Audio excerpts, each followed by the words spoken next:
ನಮಸ್ಕಾರ ಸ್ನೇಹಿತರೆ. ಎಷ್ಟೇ ದುಡಿದರೂ ಕೈಯಲ್ಲಿ ಕಾಸು ನಿಲ್ಲದೆ ಸಾಲದ ಸುಳಿಗೆ ಸಿಲುಕಿದ್ದೀರಾ?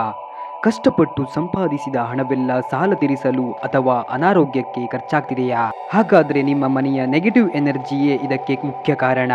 ಇದಕ್ಕೆ ಜ್ಯೋತಿಷ್ಯ ಮತ್ತು ವಾಸ್ತುಶಾಸ್ತ್ರದಲ್ಲಿ ಒಂದು ಅದ್ಭುತ ಸರಳ ಪರಿಹಾರವಿದೆ. ಶಾಸ್ತ್ರದ ಪ್ರಕಾರ ಕಲ್ಲು ಉಪ್ಪು ಅಥವಾ ಸಮುದ್ರದ ಉಪ್ಪನ್ನು ಸಾಕ್ಷಾತ್ ಲಕ್ಷ್ಮೀ ದೇವಿಯ ಸ್ವರೂಪ ಎಂದು ಪರಿಗಣಿಸಲಾಗುತ್ತದೆ. ಉಪ್ಪಿಗೆ ಗಾಳಿಯಲ್ಲಿರುವ ಮತ್ತು ಮನೆಯ ವಾತಾವರಣದಲ್ಲಿರುವ ನೆಗೆಟಿವ್ ವೈಬ್ರೇಷನ್ಸ್ ಹಾಗೂ ದೃಷ್ಟಿದೋಷವನ್ನು ತಕ್ಷಣ ಹೀರಿಕೊಳ್ಳುವ ನೈಸರ್ಗಿಕ ಗುಣವಿದೆ. ಜಾತಕದಲ್ಲಿ ರಾಹು, ಕೇತು ಅಥವಾ ಶನಿ ದೋಷವಿದ್ದಾಗ ಮನೆಯಲ್ಲಿ ನೆಗೆಟಿವ್ ಎನರ್ಜಿ ಹೆಚ್ಚಾಗಿ ಹಣದ ನಷ್ಟವಾಗುತ್ತದೆ. ಆ ನೆಗೆಟಿವ್ ಎನರ್ಜಿಯನ್ನು ಉಪ್ಪು ನಾಶಪಡಿಸುತ್ತದೆ.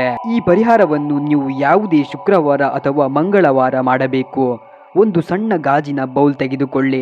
ಅದಕ್ಕೆ ಪೂರ್ತಿಯಾಗಿ ಕಲ್ಲು ಉಪ್ಪನ್ನು ಹಾಕಿ. ಈ ಬೌಲನ್ನು ನಿಮ್ಮ ಮನೆಯ ನೈಋತ್ಯ ಮೂಲೆ ಅಥವಾ ಬಾತ್ರೂಮ್ನ ಒಂದು ಮೂಲೆಯಲ್ಲಿ ಇಡಿ.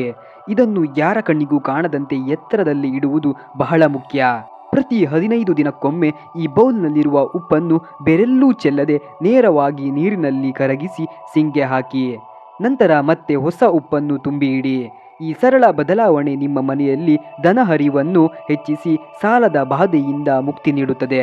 ನಂಬಿಕೆಯಿಂದ ಪ್ರಯತ್ನಿಸಿ, ಬದಲಾವಣೆ ನೋಡಿ. ಧನ್ಯವಾದಗಳು.